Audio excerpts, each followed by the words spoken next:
네, 안녕하십니까. 첫 세션을 시작하도록 하겠습니다. 저는 첫 세션의 사회를 맡은 한양대학교 경제금융학부의 박대근 교수라고 합니다. 이미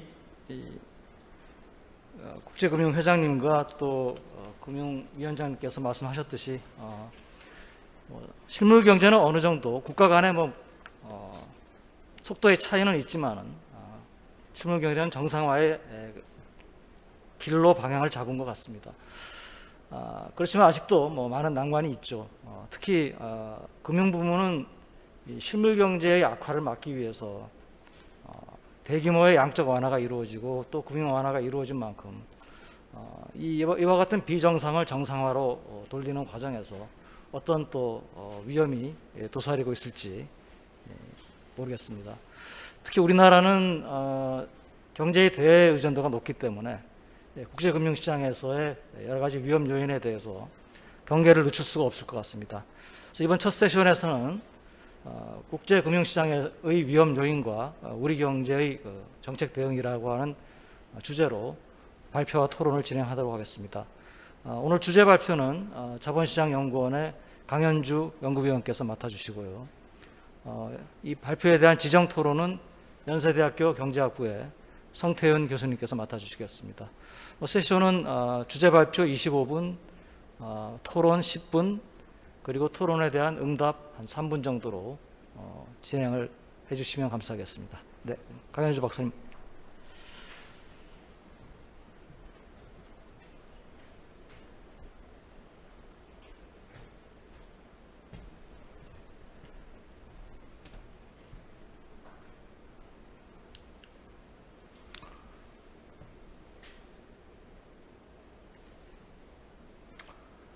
네, 오늘 발표를 맡은 자본시장연구원의 강현주라고 합니다.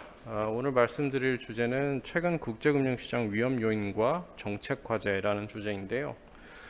사실 해마다 굉장히 다양한 종류의 어떤 국제금융시장의 위험 요인들이 존재합니다. 다만 이제 오늘 짧은 시간 동안 집중적으로 말씀드릴 내용은 미국의 경기 과열 위험입니다. 앞서 학 회장님의 개회사 그리고 은성수 금융위원장께서도 미국의 경기 과열 위험에 대해서 간략히 지적하신 바가 있는데요.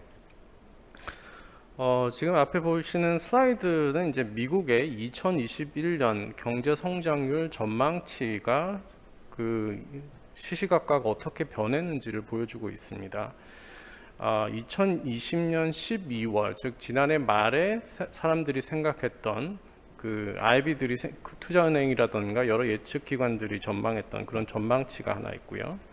그리고 2021년 4월, 즉 가장 최근의 그런 전망치, 이렇게 두 가지를 좀 겹쳐서 그려보면 2020년 12월의 경우에 대체적인 컨센서스 전망치는 3.9%였고요. 최근 4월에는 6.3%까지로 굉장히 단시간 내에 급속하게 성장 전망치가 확대된 상황입니다. 이렇게 짧은 시간 내에 성장 전망치가 2%포인트 이상 확대된 가장 직접적인 이유는 다름 아닌 이제 미국의 재정 확대라고 볼 수 있겠는데요. 지난 3월에 통과된 American Rescue Plan의 이제 규모가 미국 GDP의 약 10%에 달하고요. 대체로 이 American Rescue Plan에 의해서 공급되는 어떤 지출의 성격이 이전 지출이라고 한다면 이전 지출에 대한 재정 승수 0.2 정도를 곱해보면 단순 시산만으로도 약 4분기 동안에 미국의 GDP가 2%포인트 이상 늘어날 수 있는 그런 요인을 성장 전망치가 반영하고 있다, 이렇게 보시면 될 것 같습니다.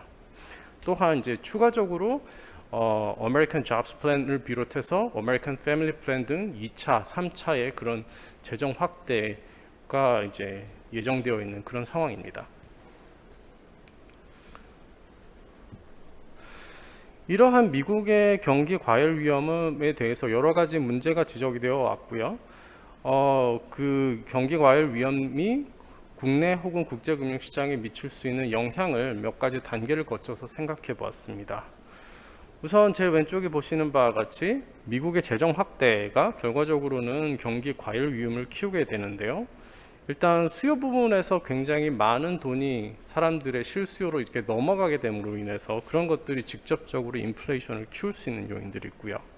그리고 공급 사이드에서의 원자재 가격 상승, 그리고 뭐 최근에 이제 자동차 관련 반도체 이슈에서 나타나듯이 어떤 GBC 공급 교란에 의한 공급 사이드의 어떤 불안 요인, 그리고 지난해부터 이어진 사람들의 과거에서의 초과 저축의 문제, 이런 것들이 공히 미국의 인플레이션을 자극할 수 있는 요인들이 될 수 있을 것 같고요.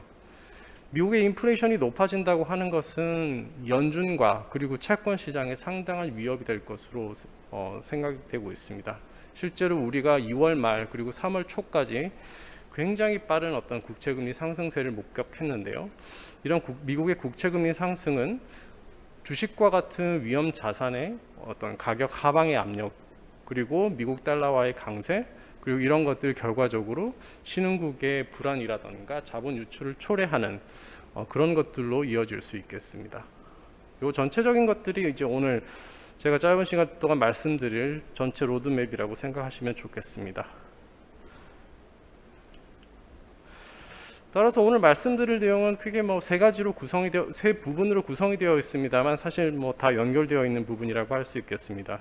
첫 번째 부분에서는 이제 경기 과열에 따른 미국의 인플레이션 위험, 두 번째로는 이런 인플레이션 위험에 따른 미국의 국채금리 상승과 그리고 연준이 여러 가지 정책 목표들을 동시에 달성할 수 없는 그런 딜레마적인 상황에서의 대응 문제들, 끝으로는 매우 결론적인 종합이 될 것 같습니다만 짧은 정책적 시사점에 대해서 제 나름대로의 어떤 위험 요인들을 조금 짚어봤습니다. 우선 앞서 말씀드린 바와 같이 미국의 재정 확대라고 하는 부분들, 그리고 백신에 의해서 경제 활동이 미국에 재개가 되면서 금년도 경제 성장률, 그리고 내년까지 상당히 가파르게 이제 성장률이 올라가게 될 것으로 생각이 들고요. 지금 슬라이드에서 나타난 것은 미국의 GDP 갭입니다. 즉 실제 GDP와 미국의 추세적인 GDP 간의 차이를 이제 보여드리고 있는데요. 금년이 예를 들어서 굉장히 optimistic한 상황에서 을 상정하게 될 때 금년이 예를 들어 7%, 내년이 4.5% 이런 식으로 굉장히 미국의 경제 성장률이 높게 유지된다라고 하면 미국의 GDP 갭이 내년까지 대략 어떤 수준이 될 것이냐, 이렇게 그려봤을 때 미국의 GDP 갭이 코로나 충격으로 인해서 지난해 1분기에 굉장히 빠르게 하락한 이후에 오히려 금년 들어서는 하반기 중으로 또 굉장히 빠른 속도로 플러스로 전환이 되는, 즉 수요 부분에서의 물가 압력이 강하게 발현될 수 있는 그런 토대가 마련될 것으로 보입니다.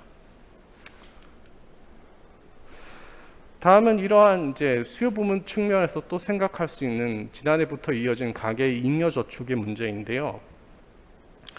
여기서 그래프에서 나타나고 있는 것은 미국의 2019년의 평균적인 가계 저축 규모 대비 20년 이후에 실제로 쌓여왔던 초과적인 저축 규모가 얼마였는가, 그것을 월별로 그려보고 그것을 이후에 누적해서 그려봤을 때는 또 어느 정도 수준인가를 살펴보고 있습니다.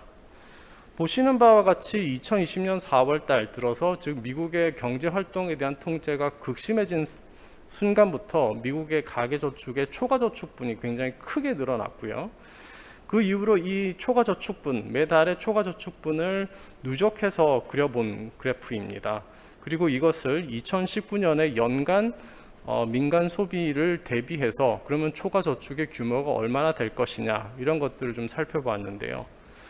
최근까지 살펴본 누적된 초과저축의 규모는 2019년 민간 소비의 약 14%로 추정이 돼서 초과저축 규모가 상당히 많이 쌓여 있고, 그 중에 일부가 소비로 연결될 경우에 소비가 굉장히 급등하면서 이것 역시 상당한 인플레이션 위험을 자극할 수 있지 않는가, 이렇게 볼 수 있을 것 같습니다.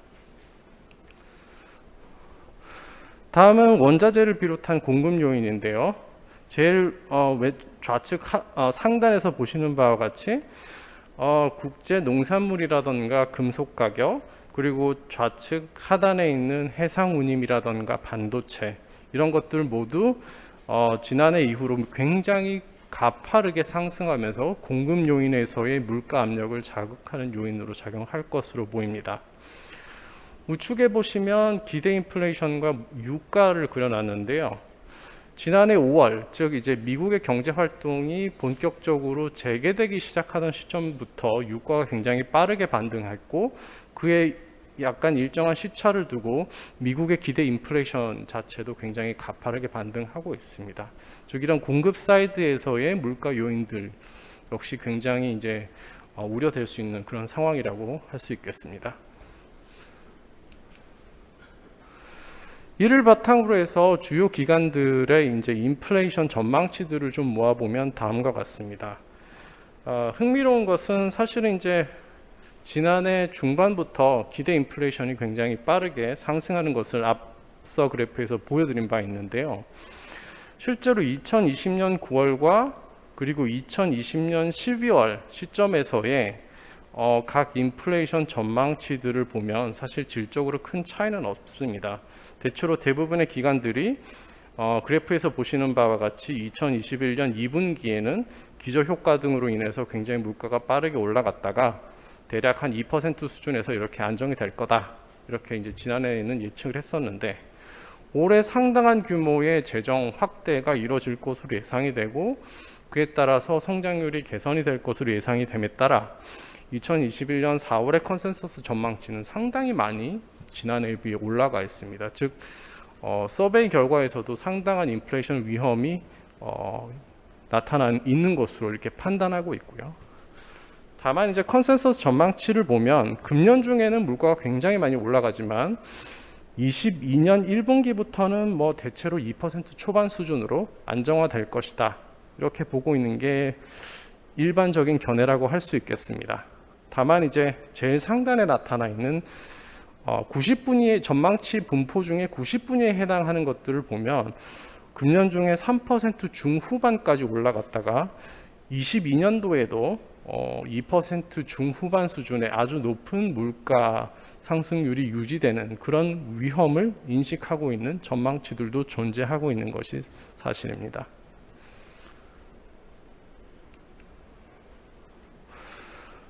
다만 이제 대체적으로는 내년도에 물가가 안정이 될 것이라는 견해가 일반적이고, 페드나 IMF 또한 그런 견해를 지지하고 있는 것으로 보입니다. 이렇게 내년 중에는 물가가 안정이 될 것이다, 즉 일시적인 인플레이션 이후에 물가가 안정이 될 것이다라고 보는 가장 핵심적인 논거는 미국에 있어서의 기대 인플레이션이 굉장히 잘 안착되어 있다는 점인데요. 왼쪽 그래프는 필립스 곡선의 개수입니다. 즉 고용 사정이 인플레이션에 어떤 영향을 미치는가. 그리고 오른쪽의 그래프는 인플레이션의 지속성입니다. 즉 과거 인플레이션이 현재 인플레이션에 미치는 영향이 어떻게 되는가. 이거를 이제 롤링 리그레션을 해서 추정해 보면 시간에 걸쳐서 즉 고용 사정이 인플레이션에 미치는 영향, 그리고 과거 인플레이션이 현재 인플레이션에 미치는 영향, 모두 다 최근 들어서 거의 영향력이 없다라는, 영향력이 굉장히 축소된 것으로 나옵니다. 즉 이를 해석하면 미국 경제에서 경제 주체들이 2% 수준의 연준의 목표에 대한 기대 인플레이션이 잘 안착이 되어 있기 때문에 현재의 고용 사정이라던가 지금의 인플레이션이 어떻든 간에 향후에는 2%가 유지될 것이다 라는 형태로 잘 안착되어 있기 때문에 일시적으로 인플레이션이 뛴다라던가 고용 사정이 매우 급속도로 개선이 된다고 하더라도 그게 실제 인플레이션으로 발현되지는 않을 것이다 라는 믿음이 존재한다는 것이죠. 이것이 이제 대부분의 기관들이 향후에 있어서의 인플레이션 문제가 발생하지 않을 것이다, 즉 인플레이션 문제가 장기화되지 않을 것이다 라고 판단하는 주된 논거로 작용하고 있습니다.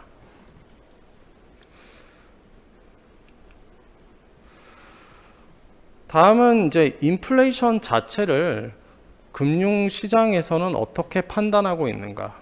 즉 인플레이션 자체를 하나의 금융상품처럼 사고 파는 인플레이션 스왑 시장에서는 어떻게 이 장기 인플레이션을 판단하는가를 살펴보았습니다.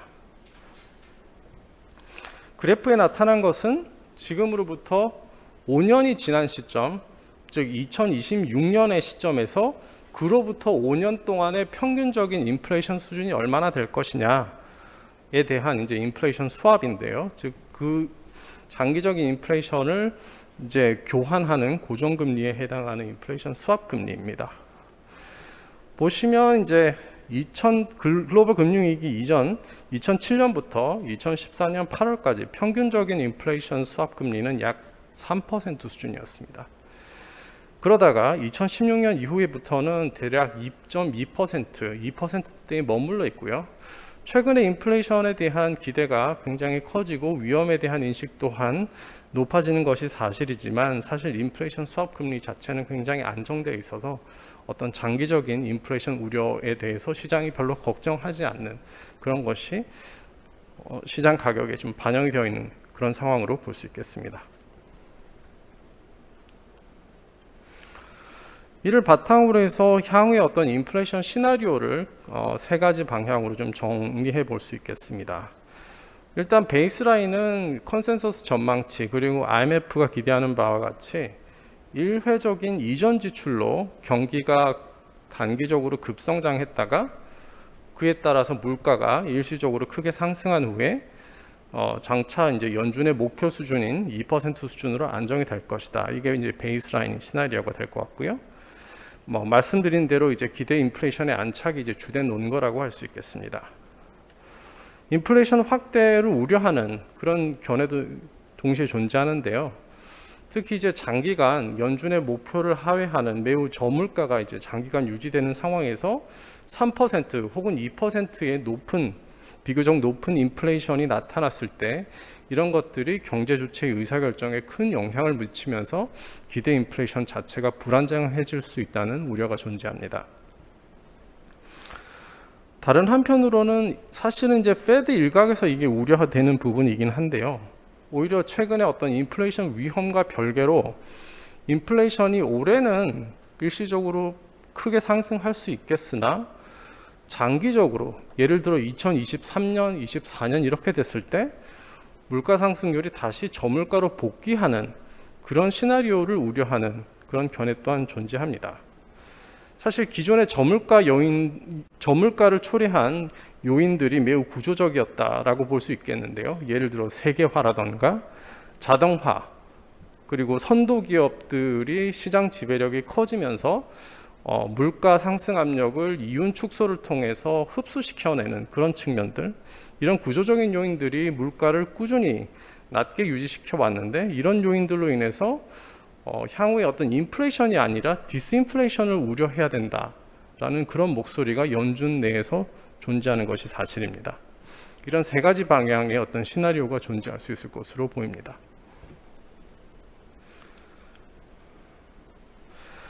다음은 이런 인플레이션 전망과 관련해서 이런 것들이 국채금리 시장에 어떤 영향을 주는가, 그리고 연준의 대응이 어떻게 딜레마적인 상황에 빠져 있는가에 대해서 짧게 말씀드리겠습니다.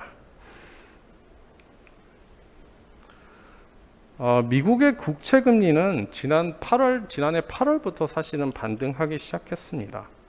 지난해부터 8월부터 이제 반등하기 시작하면서 점진적으로 사실 상승을 했는데요.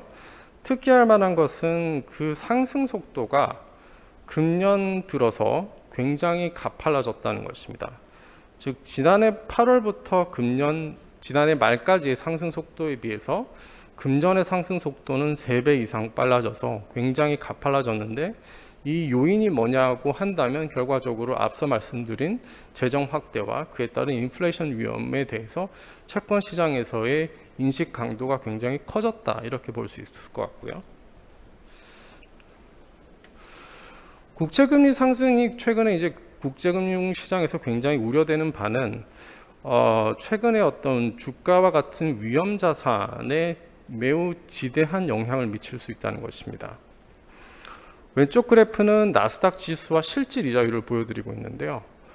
즉 2014년부터 최근까지와 과거 2004년부터 2013년까지 두 기간으로 나눠서 이렇게 쪼개서 보면, 최근 기간, 즉 2014년 이후의 기간을 보면 대체로 이제 저금리가 심화되면서 주가 지수가 실질 이자율에 반응하는 그런 민감도가 훨씬 높아진 것으로 나타납니다.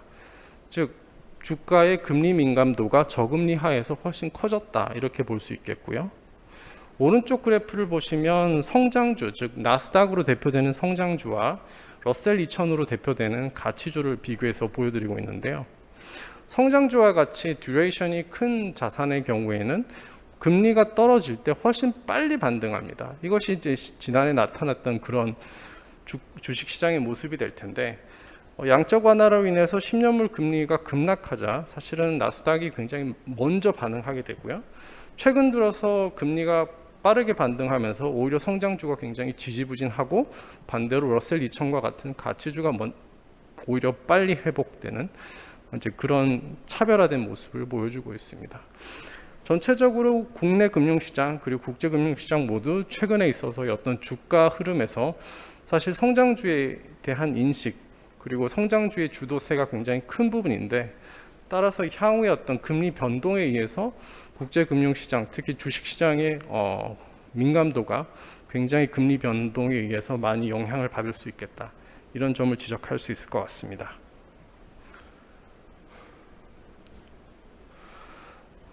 다음은 이제 최근의 금리 움직임을 금리의 기간 구조, 즉 장기 금리를 두 개의 요인으로 이제 분해해서 살펴볼 수 있겠는데요. 잘 아시는 바와 같이 장기 금리라고 하는 것은 현재와 미래의 단기 금리에 대한 평균, 즉 통화 정책에 대한 기대를 반영하고 있는 부분이 있고요. 그걸 이제 위험 조정 금리라고 흔히 부르고 있고, 그 외에 장기 채권에 대한 투자를 함으로써 발생하는 보상, 즉 기간 프리미엄, 이렇게 쪼개볼 수 있겠습니다. 우선 최근에 이제 미국 장기금리에서의 그런 명목 중립금리 혹은 시장에서 평가하는 위험 조정금리를 기간금리 모형을 통해서 이제 추정해본 그림을 지금 보여드리고 있는데요. 여기서는 이제 아까와 마찬가지로 지금으로부터 5년이 지난 시점에서 또 그 이후 5년 동안의 어떤 평균적인 단기금리, 즉 매우 장기에서의 예상되는 중립적인 수준의 통화정책 금리를 보여드리고 있습니다.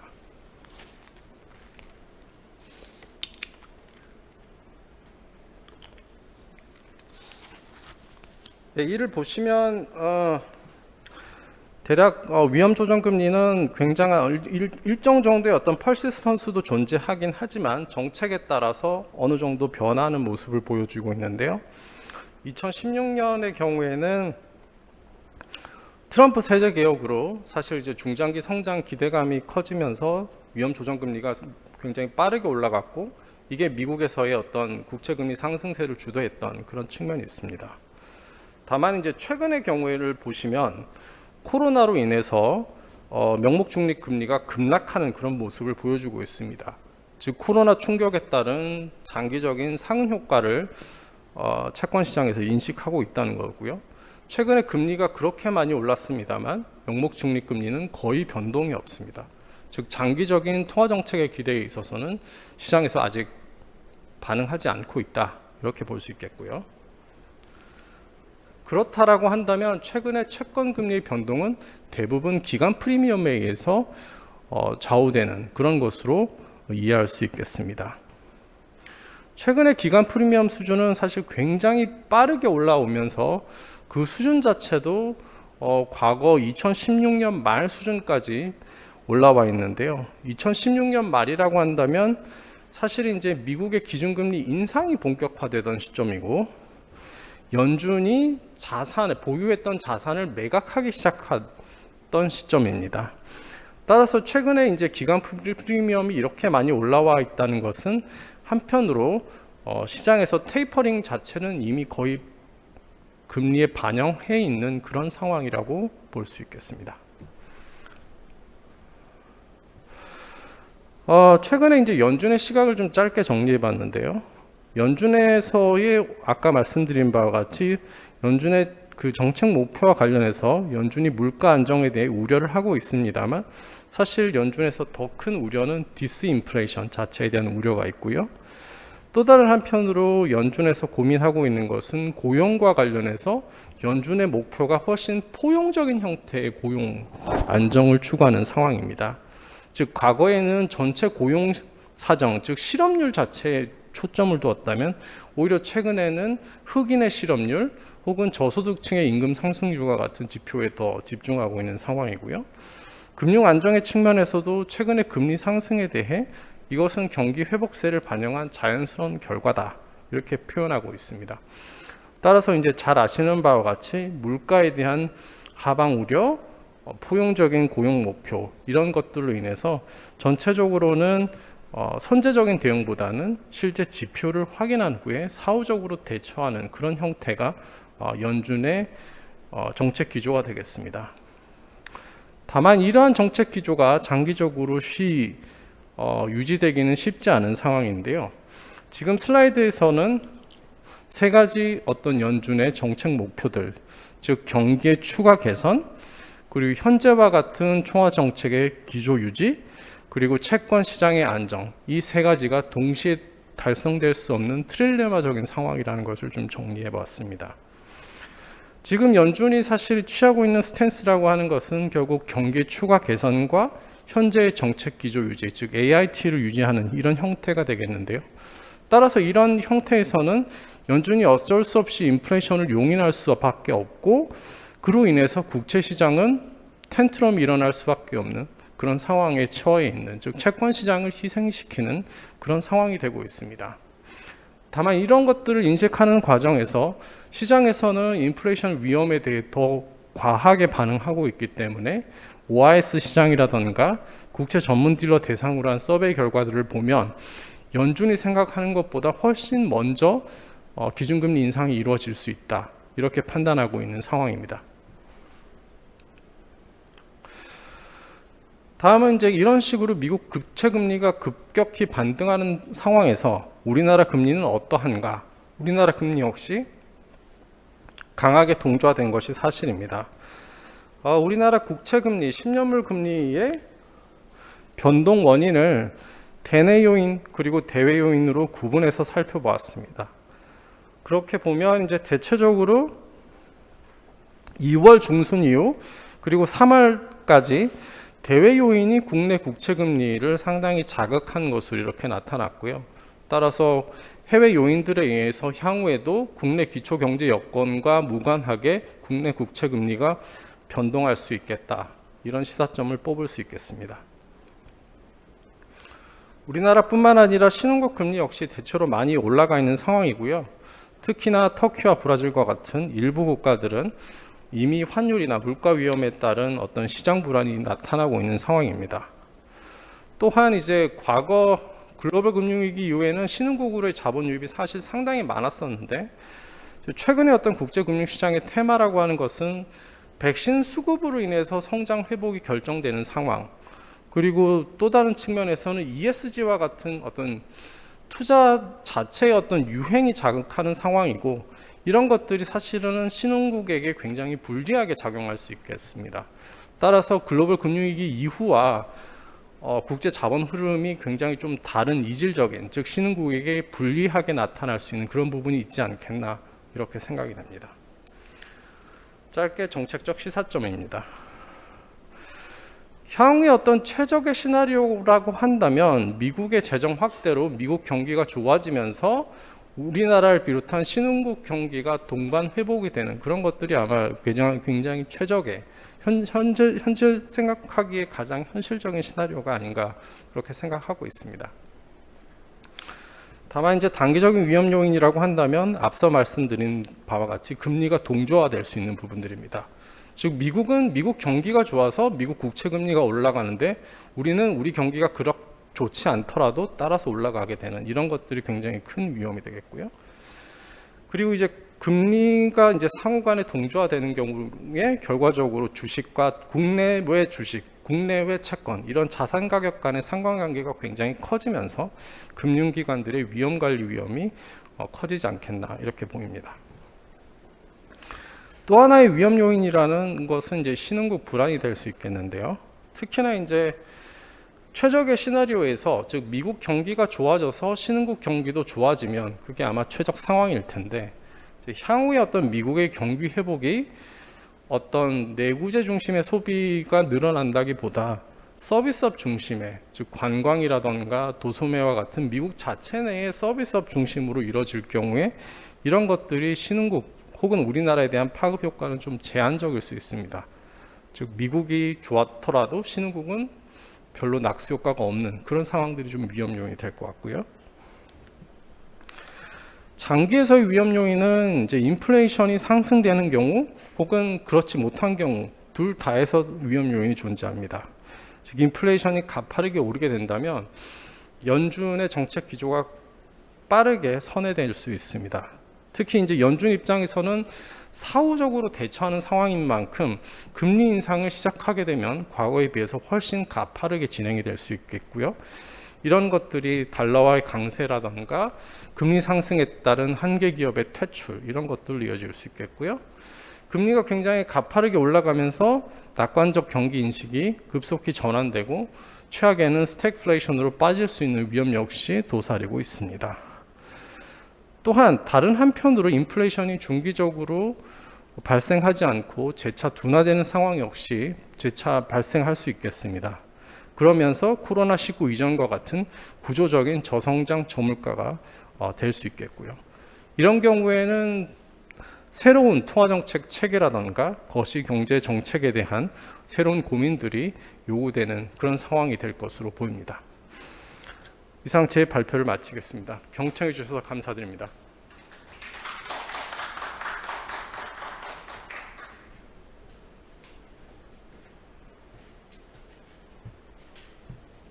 네, 강현주 박사님 발표 잘 들었습니다. 예상보다 경기가 과열될 위험, 인플레이션 위험, 국제금리, 금리 상승 위험 등에 대해서 검토를 평가를 하시고, 특히 연준의 대응 방안에 있어서 고민, 급격한 정책 선회 등과 같은 위험 요인에 대해서 장단기 위험 요인에 대해서 여러 가지로 지적을 해주셨습니다. 다음으로는 본 주제 발표에 대해서 연세대학교 성태윤 교수님께서 토론을 해주시겠습니다.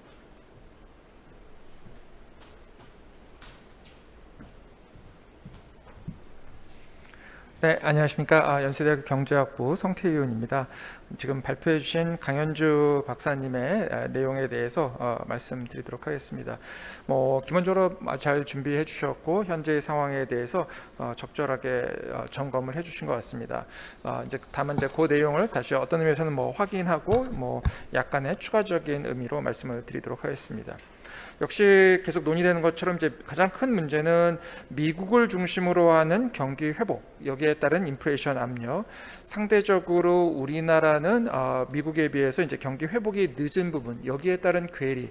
그러나 금리, 금융시장 부분은 결국 이제 국제시장 채널을 통해서 연결된 부분. 따라서 미국과 우리의 괴리 또는 금융시장과 실물시장의 괴리, 이 부분이 결국은 가장 핵심적인 문제와 위험 요인으로 볼 수 있을 것 같습니다. 이 부분을 이제 어떻게 정책적으로 제어해 나갈 수 있느냐가 중요한 이슈가 될 것 같습니다.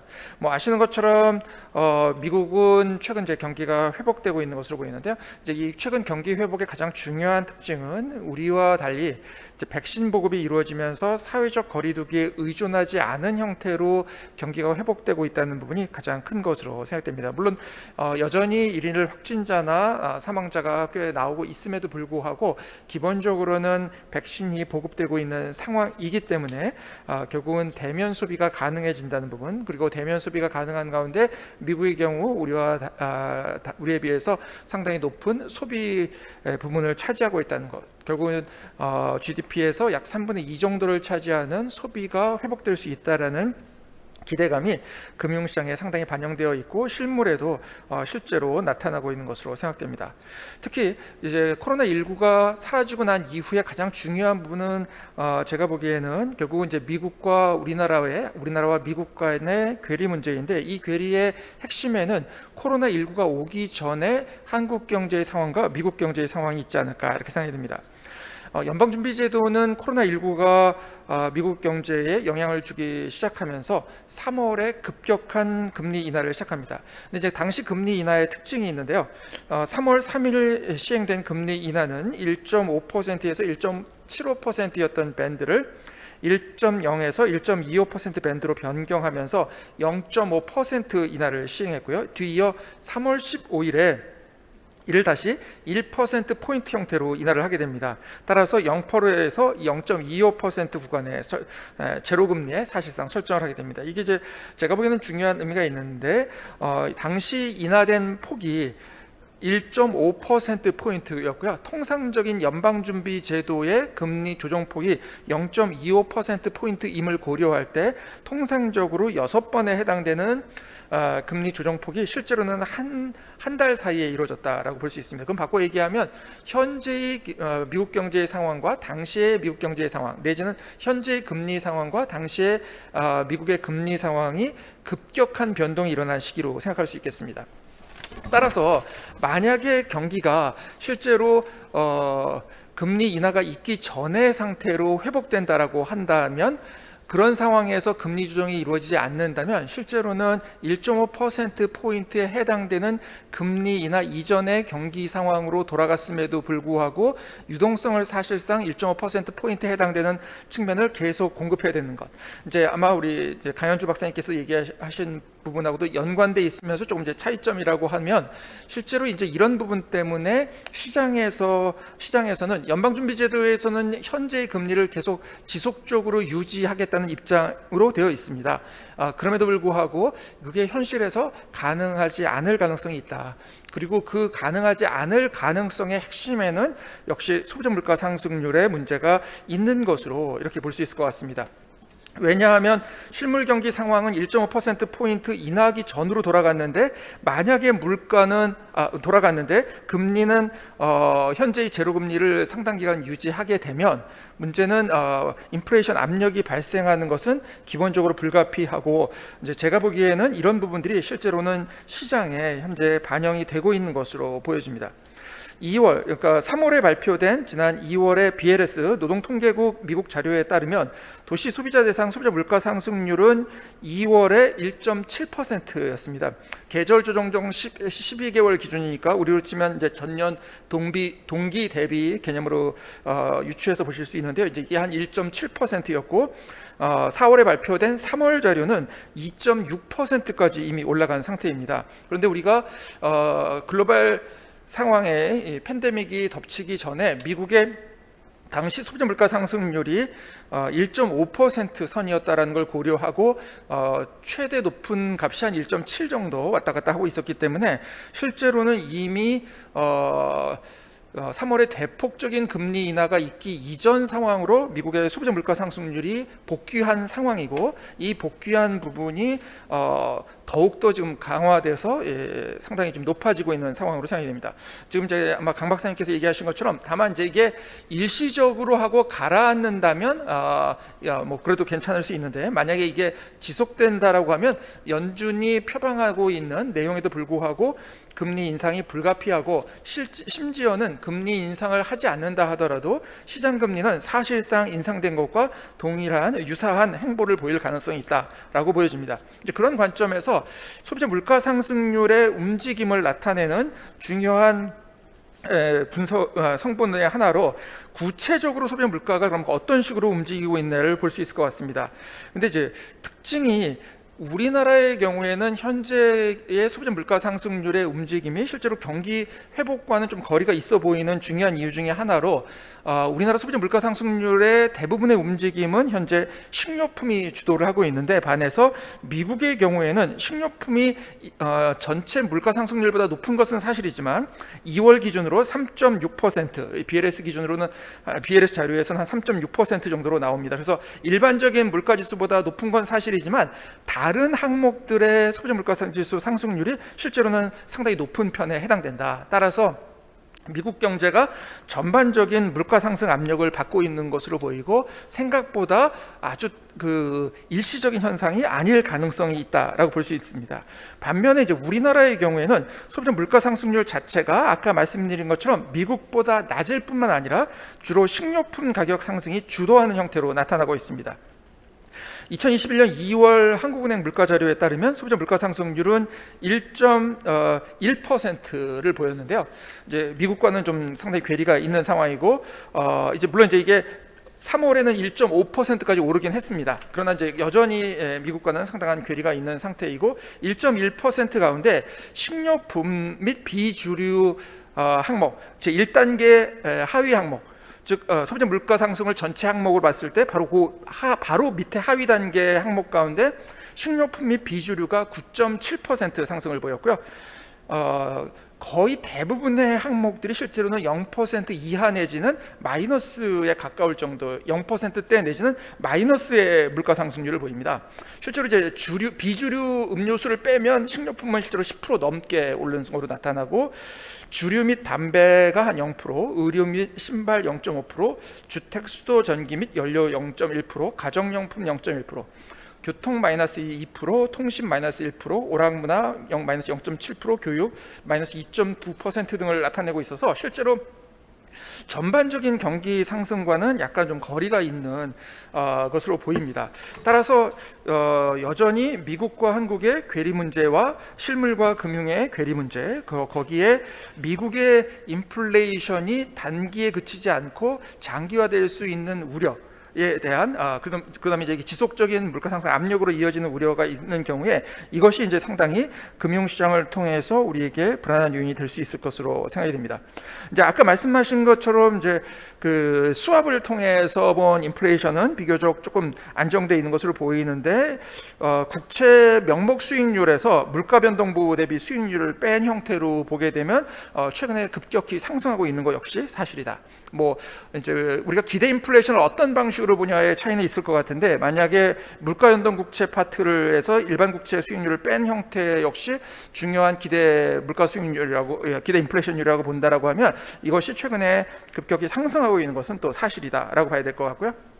또한 결국 이제 인플레이션 해지 수단으로 생각하게 되는 부동산 가격 역시 최근 들어서 미국에서 이제 급등하고 있는 것으로 보이고, 관련된 월세 항목들도 지금 상승하고 있는 것으로 보이기 때문에 인플레이션 해치 수단으로 생각하는 부분들이 시장에서 최근 들어서 꽤 상승하고 있는 것은 사실로 봐야 될 것 같다. 따라서 이제 시장 차이에 따른 시장의 채권 대체성 차이에 따른 기간 구조 차이만이 아니라 인플레이션이 고려된 기간 구조 차이에 의한 채권 수익률 변화일 가능성이 존재하고, 만약에 그렇게 된다라고 하면 우리 입장에서는 역시 우리 아까 지금 말씀드렸던 소비자 물가 상승률에서의 큰 변화가 주로 식료품에서만 발생을 하는 가운데 지금 다른 항목들이 좀 불안한 상태여서 역시 금융시장 불안 요인이 상당히 될 가능성이 있다라는 것은 뭐 인식을 해야 되지 않나 생각이 들고요. 이제 추가적으로 결국은 이제 우리나라의 경우에는 그러면 물가 상승률이 그러니까 경기 회복에 따른 물가 상승이 높지 않은 상태에서 금리가 올라가는 부담에다가 추가적으로 물론 이제 미국에서도 대규모 재정 정책이 시행되고 있긴 하지만 우리의 경우에도 GDP 대비 국가 채무 비율이 급격히 느는 형태로 어쨌든 채권 시장의 국채가 지금 나와야 되는 이제 그런 상황이어서 이거 역시 상당히 장기물에 대한 압력을 높이고 있는 것으로 생각됩니다. 이미 아까 박사님께서 보여주신 것처럼 미국의 10년물 국채 금리도 높아져 있지만 우리 역시 사실은 상당한 압력을 받고 있는 것으로 봐야 되지 않나 생각이 들고요. 이제 그런 관점에서 보면 이제 GDP 대비 국가 채무 비율이 최근 들어서 2018년도 35.9, 2019년 45%, 2020년에 지금 죄송합니다. 2019년 38.1%, 2019년에 45% 근방으로 지금 추정되는 부분. 이제 물론 절대적인 수치는 낮지만 결국 이제 GDP 대비 국가 부채 비율이 급증한다라는 건 이제 우리가 시장에서 금융시장에서 이 채권을 수용하는데 실제로는 상당히 부담이 될 가능성이 있기 때문에 이제 이런 부분에서 금리 압력이 있는 것으로 보이고요. 따라서 중앙은행이 기준금리를 일단 현재와 같이 유지하는 스탠스를 취한다 하더라도 이자율 변동에 노출된 채권 시장과 이자율 변동에 노출된 기업을 중심으로, 특히 이제 기업 가운데도 아무래도 이렇게 되면 신용도가 떨어지는 기업들이 되겠죠. 이제 신용도가 떨어지는 기업들을 중심으로 해서 위험도가 증가하는 부분들은 좀 불가피한 부분이 아닐까, 이렇게 생각이 드는 내용이었습니다. 네, 이 정도까지 하도록 하겠습니다. 감사합니다.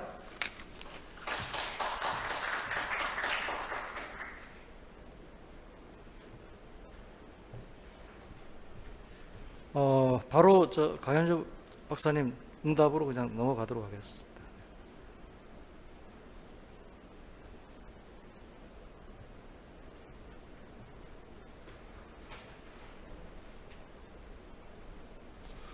네, 성태형 교수님 토론 잘 들었습니다. 뭐 대부분 뭐 정확한 내용을 다 지적해 주신 말씀이기 때문에 따로 뭐 크게 첨언해야 되거나 답을 드려야 될 말씀은 별로 없는 것 같은데요.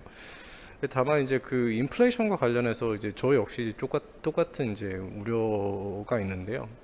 그러니까 올해의 우리나라 성장률이 이제 1분기가 좋아지면서 전체적인 성장률이 한 4% 초반까지 아마 오를 수 있을 것으로 예상을 하고 있습니다. 물가 역시 아마 1% 중후반 이런 정도로 될 것 같은데, 이제 문제는 내년도의 물가 상황은 올해 이제 좋아지고 나서 다시 이제 상당히 나쁜 수준으로 좀 회복이 되지 않을까. 그러니까 미국이 어쨌든 내년 이후에도 재정 확대 영향을 받아서 계속 좋아지는 상황에서 이제 국내 금융시장, 국내의 어떤 물가 상황이라든가 이런 것들이 미국과 이제 괴리가 되는 부분들이 올해보다는 내년도에 있어서 더욱 뚜렷하게 나타날 수 있기 때문에 그런 것들이 좀 장기적으로 주목해야 될 어떤 한국과 미국 간의 괴리가 되지 않을까, 이렇게 보고 있습니다. 이상입니다.